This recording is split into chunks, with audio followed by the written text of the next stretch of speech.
Au nom de Dieu, le clément, le tout miséricordieux et le très miséricordieux, nous voici au 10e jour de Ramadan, 10e jour de notre rendez-vous hebdomadaire en ce qui concerne la révisitation de la spiritualité sur le devenir de l'homme dans sa relation avec Dieu. Et c'est ainsi que donc nous sommes dans une série d'émissions comme nous l'avons déjà commencé. Alors aujourd'hui, nous sommes dans l'unicité de Dieu. Alors, pourquoi l'unicité de Dieu? Parce que Dieu est un. Il n'est pas deux, comme on l'a vu. Et deux, tout ce qui existe est de Dieu et Dieu en a créé. Alors, nous avons vu que l'homme, après sa création, l'homme a été mis au jardin d'Éden où l'homme a fauté. Et après avoir fauté, l'homme a été donc précipité sous terre. L'homme a été sanctionné. De sa sanction, l'homme a demandé pardon à Dieu et Dieu a agréé le repentir d'Adam. Mais seulement, Dieu a dit que pour que nous regagnions le paradis que nous avons perdu, il nous enverrait désormais des messagers et des messagers parmi nous qui ne seront que donc des êtres humains, pas des anges ou d'autres créatures, moins encore que lui-même, et qui viendront venant parmi nous, nous prêcher donc la parole de Dieu, autrement dit, nous transmettre donc les nouvelles recommandations, la loi de Dieu. Voilà. Et c'est ainsi que ceux qui exécuteront, ceux qui mettront en pratique les commandements et préceptes de Dieu, ceux-là seront les héritiers du paradis. Mais par contre, ceux qui insisteront dans l'erreur en commettant, comme ont commis nos pères et mères Adam et Ève, malheureusement, ceux-là seront des perdants, pour ne pas dire que ce seront les gens de l'enfer, que Dieu nous en préserve.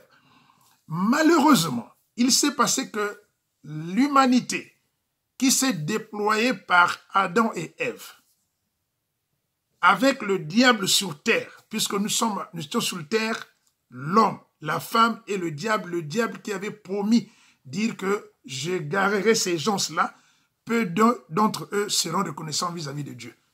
Et certainement, dans sa turpitude, et il en a égaré plusieurs, et le monde s'est mis dans un désordre incroyable. Le monde a connu des tueries, le monde a connu de la corruption, et le monde était parti à voler dans tous les sens. Et ça a encouru la colère de Dieu, et Dieu avait décidé de détruire ce monde-là, parce qu'il y avait peu d'entre eux qui étaient reconnaissants à Dieu. Et Dieu donc décida de détruire ce monde, mais avant de détruire ce monde, Dieu a trouvé quand même qu'il y avait un parmi ces mondes-là, et sa famille, et quelques membres qui étaient avec lui, autrement dit Noé, qui faisait partie des gens reconnaissants. C'est ainsi que Dieu dit dans la Bible, Genèse 6, verset 8, il dit, mais Noé trouvait grâce aux yeux de l'Éternel. Donc Noé avait trouvé grâce aux yeux de l'Éternel. Et Dieu dit, mais j'établirai mon alliance avec toi. Il parle à Noé, avec toi. Tu entreras dans l'arche, toi et tes fils, ta femme, et les femmes de tes fils, et avec toi. Dieu donc donne un plan dit à Noé, c'est l'arche. Il dit à Noé, de tout ce qui vit, de toute chair, tu feras entrer dans l'arche 2 de chaque espèce. Et l'Éternel dit à Noé, entre dans l'arche, toi et toute ta maison, car je t'ai vu juste devant moi parmi cette génération. Donc Dieu a vu que Noé est juste. Et voilà que donc, Noé va être donc sauvé. Et Dieu va détruire ce monde avec la pluie de 40 jours, 40 nuits. Et après la décision, Dieu bénit Noé et ses fils et leur dit, soyez féconds, multipliez et remplissez la terre. Voilà. On est passé donc de la génération d'Adam à la génération de Noé. Après Adam, un monde a encore été détruit. Voilà, on arrive à Noé. Après Noé, de génération en génération est arrivé Abraham. Abraham, Dieu dit à Abraham, l'Éternel dit à Abraham, va-t'en de ton pays, de ta patrie, de la maison de ton père, dans un pays que je te montrerai. Donc Dieu dit à Abraham, sors de là, vas-y, je vais te montrer. Je ferai de toi une grande nation et je te bénirai. Je rendrai ton nom grand et tu seras une source de bénédiction. Voilà. Et je bénirai ceux qui te béniront, je maudirai ceux qui te maudiront et toutes les familles de la terre seront bénies en toi. Vous voyez, Dieu est toujours clément et miséricordieux. Combien bien que l'homme est transgresseur, l'homme est têtu, l'homme ne comprend pas. Mais Dieu toujours accorde sa miséricorde. Et là encore, Dieu se révèle encore à Abraham pour accorder sa miséricorde. En ce jour, l'Éternel fit alliance avec Abraham. Et l'Éternel dit, j'établirai mon alliance avec toi, entre moi et toi, et tes descendants après toi, selon leur génération. Ce sera une alliance perpétuelle en vertu de laquelle je serai ton Dieu et celui de ta postérité après toi. Vous voyez, là, Dieu promet encore pour dire à Abraham, en tout cas, c'est avec toi et avec toute ta postérité, avec toi, parce que Abraham était l'un des fidèles de Dieu. Abraham ne associait pas à Dieu une autre créature. Abraham était dans un monde polythéiste où les gens priaient beaucoup d'autres dieux. Il y avait des faux dieux. Mais Abraham, c'est celui-là qui est resté fidèle à Dieu au point où jusqu'au Dieu, pour tester Abraham, Dieu a dit à Abraham, donne-moi ton fils. Abraham a pris son fils Ismaël, qui était donc le premier-né d'Abraham. Au moment où Abraham a voulu sacrifier ce fils-là, Dieu a dit à Abraham, arrête ta main. Dieu a dit, j'ai vu ton obéissance, mais regarde à côté de toi, il y a le bélier. Donc pour dire à Abraham qu'on ne tue pas un être humain, mais plutôt on sacrifie les bêtes. Et c'est ainsi que Dieu a dit à Abraham, c'est un des fidèles de Dieu. Abraham a eu 2 enfants dans un scénario. Abraham avait une femme qui s'appelait Sarah. Ils étaient très âgés, mais Abraham a demandé à Dieu une postérité pour dire à Dieu, mais je veux partir, je suis ton fidèle, mais je n'ai pas de postérité. Dieu dit à Abraham, ne t'en fais pas, tu ne partiras pas. C'est les enfants qui sortiront de tes entrailles, c'est ceux-là qui seront tes héritiers. Alors, la femme d'Abraham, c'était Sarah. Sarah, dans ce temps-là, Sarah était stérile. Et Sarah va demander à Abraham de dire, mais nous sommes âgés, je suis stérile. Prends notre servante, peut-être avec elle tu auras un enfant. Donc, Abraham va prendre Agar avec la permission de Sarah. Et c'est Sarah qui va même faire la proposition. Et voilà que donc Abraham va prendre sa servante, va donc effectivement la marier, selon les rites, pour qu'elle devienne sa femme. Et ils vont finalement avoir un enfant. Le premier-né d'Abraham s'appelle Ismaël. Et seulement pour les problèmes de rivalité de femmes, lorsque Agar a été enceinte, Sarah a senti que Agar avait un peu trop de prétention, de jalousie, et l'avait finalement chassée de la maison. Mais l'ange qui est venu vers Agar a dit à Agar, reste calme, repars vers la maison, vers ta maîtresse Sarah. Alors, qu'est-ce que nous lisons? Nous lisons en ce qui concerne donc Ismaël. En ce qui concerne donc Ismaël, Dieu fit alliance avec Ismaël et Dieu dit de ceci, il parla à Abraham, il dit, à l'égard d'Ismaël, j'étais exaucé. On lui donnait un enfant. Voici, je le bénirai et je le rendrai fécond et je le multiplierai à l'infini. Je le multiplierai à l'infini. Il engendrera 12 princes et je ferai de lui une grande nation. Ça, c'est la promesse que Dieu a donnée donc en ce qui concerne Ismaël, premier fils d'Abraham. Abraham qui a eu l'autre fils avec Agar, la servante de Sarah. Et après, Ismaël, Sarah aussi a eu la promesse de Dieu qu'elle sera enceinte, bien qu'elle en doutait, elle dit, mais comment est-ce que moi je suis aussi vieille comme ça, je vais avoir un enfant. Et elle riait lorsqu'on lui faisait la promesse, le rire là signifie Isaac, et voilà que donc Dieu lui donna un enfant qu'on appelle Isaac. Et qu'est-ce que Dieu dit d'Isaac? Il dit ceci, Dieu dit à Abraham, en ce qui concerne Sarah, je la bénirai, donc Sarah, je te donnerai d'elle un fils, je la bénirai, et elle des rois de peuple. Donc, ça veut dire que d'elle, il y aura des rois et des peuples sortiront d'elle. Donc, Dieu promet que de la postérité d'Isaac, il y aura donc des rois et Dieu donc bénit donc Sarah pour que Sarah puisse avoir Isaac. Donc, voilà la promesse. Et donc, Dieu dit, j'établirai mon alliance avec lui comme une alliance perpétuelle pour sa postérité après lui. Là aussi, Dieu aussi, toujours fidèle avec ceux qui sont fidèles avec lui pour dire, je perpétue avec lui une alliance pour lui et la postérité. Et après Isaac et Ismaël, il y a eu donc l'avènement de Moïse.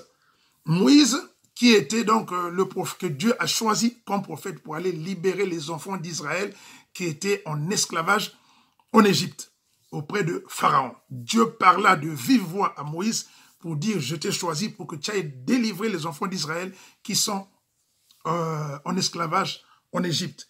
Et donc, vous connaissez l'épisode de Moïse. Moïse a délivré les enfants d'Israël auprès de Pharaon.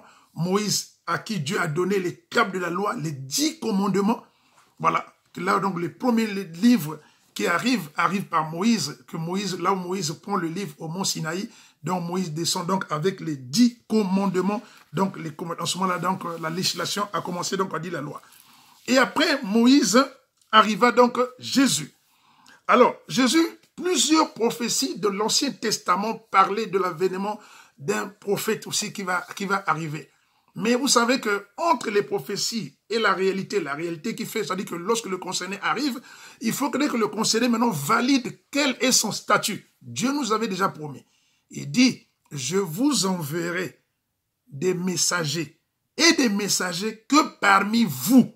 Donc, ce ne sont que des êtres humains. Je vous ai dit, il n'y aura pas des anges, moins encore Dieu qui descendrait du ciel pour venir parler aux hommes. Dieu parlait à l'homme dans le jardin d'Éden, dans le paradis. L'homme a perdu cette proximité et l'homme est devenu loin. Et Dieu a dit, je vous enverrai maintenant des messagers. Alors, quand Jésus arrive, Jésus s'exprime. Dans Ésaïe 61, 1 à 2, Jésus dit ceci. L'Esprit du Seigneur, l'Éternel, est sur moi, car l'Éternel m'a oint pour porter une bonne nouvelle aux malheureux. Il m'a envoyé, s'il vous plaît, c'est très important. Jésus-Christ dit, l'Éternel l'a envoyé, il m'a envoyé guérir ceux qui ont le cœur brisé, pour proclamer aux captifs la liberté et aux prisonniers la délivrance. Voilà, ça c'est la promesse que donc Jésus a dit. Et dans Luc 4, 21, Jésus dit ceci. Alors, il commença à leur dire, donc l'œil de la synagogue, il dit, aujourd'hui, cette parole de l'écriture que vous venez d'entendre est accomplie. Autrement dit, la prophétie qui avait annoncé mon arrivée, elle s'est accomplie aujourd'hui. Mais mon arrivée en tant que qui? En tant qu'un envoyé de Dieu, en tant que messager de Dieu. Ce n'est pas moi qui dis, c'est Jésus-Christ qui parle. Voilà, c'est pour ça qu'on donne la référence. Tout à l'heure, j'ai donné Ésaïe 61, 1 à 2. Là, il dit que l'Éternel m'a oint, il m'a envoyé pour venir donner la bonne nouvelle. Et dans Luc 4, 21, il dit, les paroles que vous entendez de cette prophétie se sont réalisées aujourd'hui. Et après, donc, Jésus, nous allons voir aussi Jésus dans le Coran. Là, on a vu Jésus dans la Bible. On va voir Jésus dans le Coran. Qu'est-ce qu'il nous dit dans le Coran? Nous sommes donc dans le Coran, Sourate 4. Sourate 4 à partir du verset 45. Écoutez ce que je rappelle. Rappelle-toi quand les anges dirent, ô Marie, voilà que Dieu t'annonce une parole de sa part. Son nom sera son nom sera le Messie, fils de Marie, illustre ici-bas comme dans l'au-delà. Illustre ici-bas comme dans l'au-delà, l'un des rapprochés de Dieu. Voilà. Il parlera aux gens dans le berceau et dans l'âge mûr, il sera du nombre des gens de bien. Et Dieu lui enseigna l'écriture et la sagesse et la Torah et l'évangile, effectivement, parce que la Torah est avant lui et l'évangile, c'est le nouveau message qu'il amène. Il sera le messager de Dieu aux enfants d'Israël. Il leur dira, en vérité, je viens à vous avec un signe de la part de votre Seigneur. Pour vous, je forme la glaise comme une figure d'oiseau, puis je souffle dedans, et avec la permission de Dieu, cela devient un oiseau. Et je guéris l'aveugle né et le lépreux, et je ressuscite les morts par la permission de Dieu. Et je vous apprends ce que vous mangez et ce que vous amassez dans vos maisons. Voilà bien là les signes pour vous, si vous êtes des croyants. Voilà. Et il dit, et je confirme ce qu'il y a avant dans la Torah, révélé avant moi, donc à Moïse, et je rends licite une partie de ce qui était interdit, et j'ai certes apporté un signe de votre Seigneur. Craignez donc et obéissez. Dieu est mon Seigneur et votre Seigneur, adorez-le donc, voilà le chemin droit. Donc voilà la déclaration que Jésus-Christ est venu faire aussi, donc révéler aussi dans le Coran, dans ce que nous avons vu. Alors, après Jésus arrive donc le prophète Muhammad sallallahu alayhi wa sallam. Muhammad aussi arrive, Dieu choisit Muhammad. Qu'est-ce que Dieu dit pour Muhammad? Nous sommes dans Sourate donc 4, verset 163.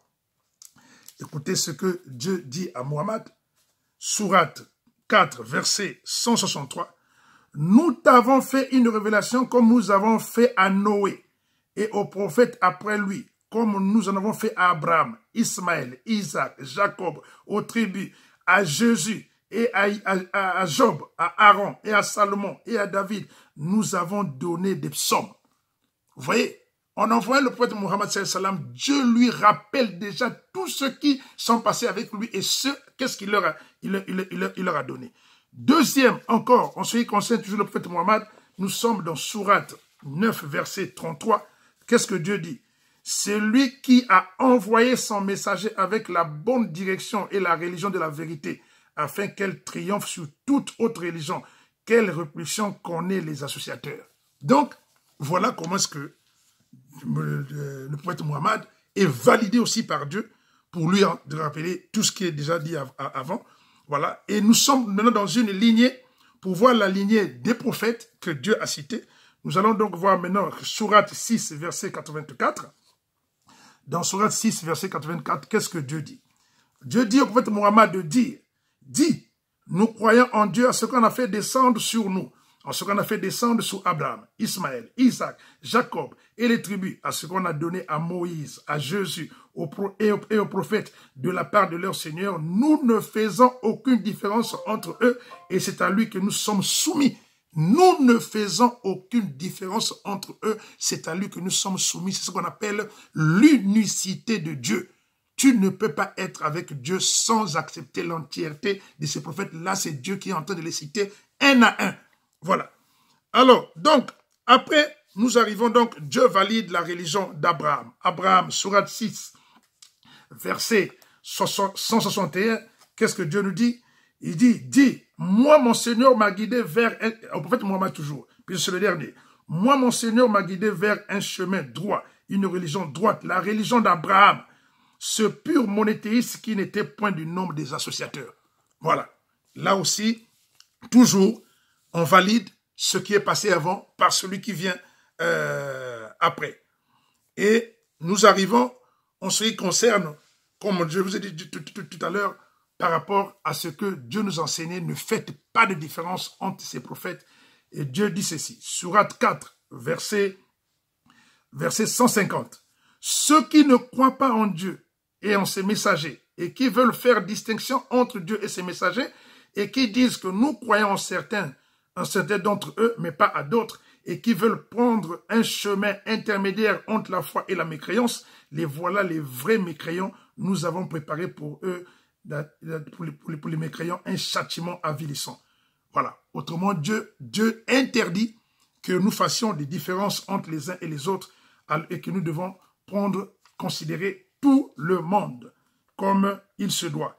Et nous sommes là dans Sourate 472. Qu'est-ce que Dieu dit? Jamais le Messie n'a dédaigné d'être un serviteur de Dieu. Donc Jésus n'a jamais dédaigné d'être un serviteur de Dieu, non plus que les anges rapprochés de lui. Ceux qui dédaignent de l'adorer et s'enflent d'orgueil, il les rassemblera tous devant lui. Donc, effectivement, Jésus-Christ, comme tant d'autres aussi, est un messager de Dieu. Et nous arrivons à l'une des dernières références, dans Sourate 6, verset 48. Dieu dit ceci, « Nous envoyons les messagers comme annonciateurs et avertisseurs. En annonciateurs et avertisseurs, ceux qui croient, donc se reforment. Nulle crainte sur eux s'ils sont, et sur eux ils seront point affligés. » Je vais le relire encore. « Nous envoyons des messagers comme annonciateurs et avertisseurs. Ceux qui croient donc et se reforment, nulle crainte sur eux et ils ne seront point affligés. » Autrement dit, donc Dieu avertit pour dire que quand il a envoyé ses messagers, les annonciateurs, les avertisseurs, qui sont venus vous annoncer la bonne parole, qui sont venus vous avertir des châtiments que nous pouvons recevoir si nous ne sommes pas corrects dans la parole de Dieu, c'est une manière de dire que le rappel profite aux croyants, que le croyant se rappelle et qu'il se réforme, car de sa création, ça ne dépend pas de lui. L'homme n'a pas décidé d'être créé, mais Dieu a décidé de le créer. Dieu créa l'homme. Dieu a mis l'homme, le Satan s'est rébellé. le Satan se rébellant, lorsqu'on lui a fait l'invite de venir se prosterner devant l'homme comme tous les anges, il a refusé quand il s'est rébellé et il a fait la jalousie en disant que nous les hommes, nous sommes faits d'argile alors que lui il était fait de feu et Dieu l'a banni, Dieu l'a mis de côté. De là, il a demandé à Dieu de lui donner un temps jusqu'à notre résurrection. Et Dieu a dit, tu fais partie de ceux à qui le délai est donné. Et Dieu a dit que l'homme, il n'était pas bien que l'homme soit seul. Dieu a dit, je lui ai créé une compagne. Dieu a créé Ève. En créant Ève, Dieu a fait dormir Adam. Il a pris ses côtes, il a fait Ève. Quand Adam se réveille, il regarde Ève, il dit, ça c'est l'os de mes os, la chair de ma chair, on l'appellera femme. Dieu les a bénis. Dieu les a dit, soyez bénis, soyez féconds, multipliez-vous et remplissez la terre. Là, il ne s'agissait pas des relations sexuelles. Voilà comment ils ont été bénis. Après la bénédiction, Dieu les prit, Dieu les mit dans le jardin d'Éden, où Adam devait cultiver le jardin d'Éden. Et en lui donnant une interdiction. Il vous est permis de manger de tous les fruits, des arbres du jardin, mais sauf l'arbre qui est au milieu du jardin, qui est l'arbre de la connaissance du bien et du mal. Et après, le Satan est venu les tenter.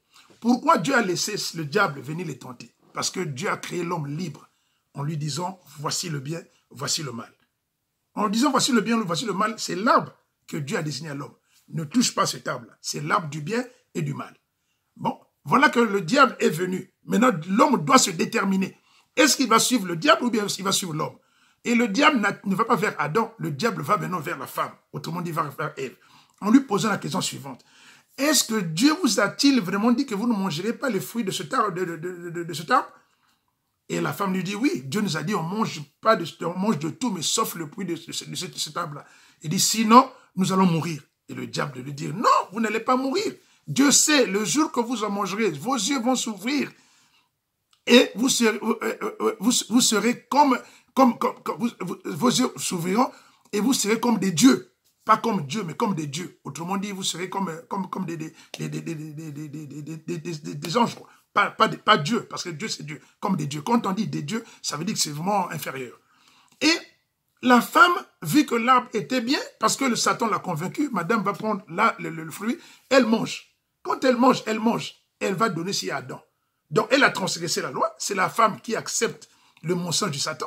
C'est la femme qui va manger le fruit. C'est la femme qui apporte le fruit donc à Adam. Adam aussi, sans résistance, mange le fruit. Et quand ils ont mangé le fruit, ils ont maintenant constaté qu'ils étaient nus. Autrement dit, ce qui leur était caché, le bien et le mal qui leur était caché, est apparu maintenant à leurs yeux. Et Adam, maintenant, quand il entend la voix de Dieu, Adam fuit. Mais Dieu le voit. Mais Dieu dit, mais tu es où? Il dit, je me suis caché, j'ai entendu ta voix, j'ai eu peur, je me suis caché. Il dit, mais pourquoi tu t'es caché? Oh, je suis nu. Mais Dieu lui dit, mais comment tu sais que tu es nu, alors que tu ne voyais pas cette nudité? Vous voyez? Et en ce moment-là, maintenant, Dieu dit, est-ce que tu as mangé le fruit le fruit? Il dit, oui, mais c'est la femme que tu as mis à côté de moi qui m'a apporté ce fruit-là et j'en ai mangé. Voilà. Et maintenant, Dieu va sanctionner les trois. Dieu va sanctionner le diable pour dire au diable, maintenant que tu as fait ça, tu es maudit et tu seras maintenant serpent, tu vas ramper, tu mangeras sur la poussière toute ta vie. Voilà la malédiction que Dieu a donnée donc au diable qui est devenu serpent. À Ève, Dieu a dit, tu accoucheras avec douleur et l'homme sera ton chef. Voilà, il te dominera. Et à l'homme, Dieu a dit, tu mangeras à la sueur de ton front. Voilà. Et tu es poussière, tu repartiras poussière. Voilà. Donc, voilà les sanctions et voilà comment est-ce que, après, Dieu nous a enlevés du paradis et Dieu nous a envoyés sur terre. Nous, tous les trois, l'homme, la femme et le diable. Maintenant, pour repartir dans le paradis, Dieu dit, dans sa miséricorde, puisque Adam avait demandé pardon, Dieu a accueilli le pardon d'Adam. Il dit, ok, vous pouvez repartir au paradis, mais vous avez encore une étape encore à franchir. Puisque vous êtes des transgresseurs de la loi, je vous envoie les lois. Vous allez obéir. Si vous obéissez aux lois, ceux qui m'ont obéi, hériteront le paradis. Mais nous avons vu que malheureusement, malgré ça, avant Noé, comme j'ai dit, les gens ont transgressé. Dieu a détruit le monde. Il a relancé le monde avec Noé. Après Noé, il y a eu donc le polythéisme. Les gens sont venus avec les associations. Ils croient en Dieu. Ils croient à d'autres créatures, en faux dieux. Il y a eu maintenant le polythéisme. Donc, autrement dit, les gens associés au véritable Dieu, des faux dieux. Donc, les statues, des fausses croyances. Voilà. Les hommes ont commencé à créer des faux dieux sous terre. Et ça aussi, ça a hérité Dieu, et Dieu a envoyé à Abraham. Et d'Abraham, Dieu a fait alliance avec Abraham. C'est ce que nous avons vu, tout ce que nous avons vu ce cheminement. Moi, je suis allé là très vite parce que c'est un problème de temps. On a 30 minutes. Vous savez qu'en 30 minutes, il faut donc donner un condensé, un maximum d'informations. Quand je démarre l'émission, ça veut dire qu'il y a déjà une ligne conductrice qui est déjà établie sur laquelle il faut foncer pour qu'on loge le tout dans les 30 minutes. Mais quand vous regardez l'émission, vous avez le temps de revenir. Effectivement, si j'étais trop rapide, vous pouvez revoir, prendre les notes, c'est important. C'est parce que ce qui est important, c'est que le message passe, parce que c'est le message qui sauve. Mes chers frères et sœurs, prenons conscience. L'histoire que nous venons de donner aujourd'hui, comme on a dit, c'est que nous disons d'abord que nous sommes dans l'unicité de Dieu. Voilà, c'est pour dire que dans ce monde, il n'y a qu'une seule religion. Comme je vous ai dit, la religion de Dieu, c'est l'obéissance à la volonté de Dieu.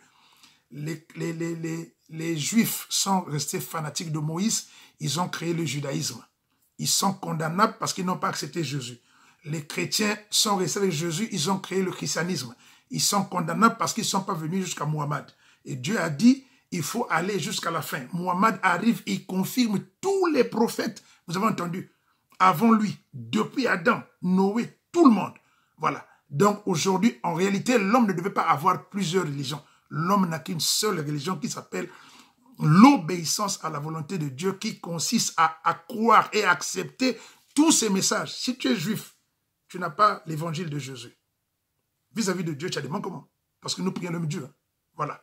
Nous prions le même Dieu. C'est pour ça que je dis aujourd'hui l'unicité de Dieu. Juifs, chrétiens, musulmans, un même Dieu. Un même Dieu. Il n'y a pas de Dieu. Juif, c'est Moïse. Chrétien, c'est Jésus. Musulmans, c'est Mohammed. Tous ont été envoyés par le même Dieu. Il n'y a pas de Dieu. Il n'y a pas un Dieu des Juifs. Il n'existe pas.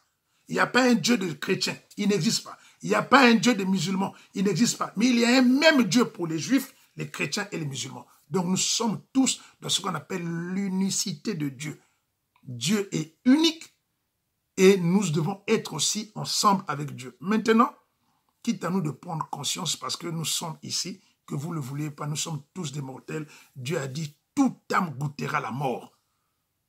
Et à la fin de nos jours, effectivement, nous passerons, après la résurrection, au dernier jugement où l'homme sera jugé pour savoir quel était le résultat de ce que tu as fait sur terre. Quand on va à l'école, quand nous sommes là, nous étudions. Pourquoi nous étudions? Parce qu'il nous est promis qu'il faut avoir des diplômes pour que demain, tu trouves le travail, tu sois un responsable, un cadre. Ça se réalise. Mais c'est pareil. Comme a dit Dieu, obéissez aux lois de Dieu.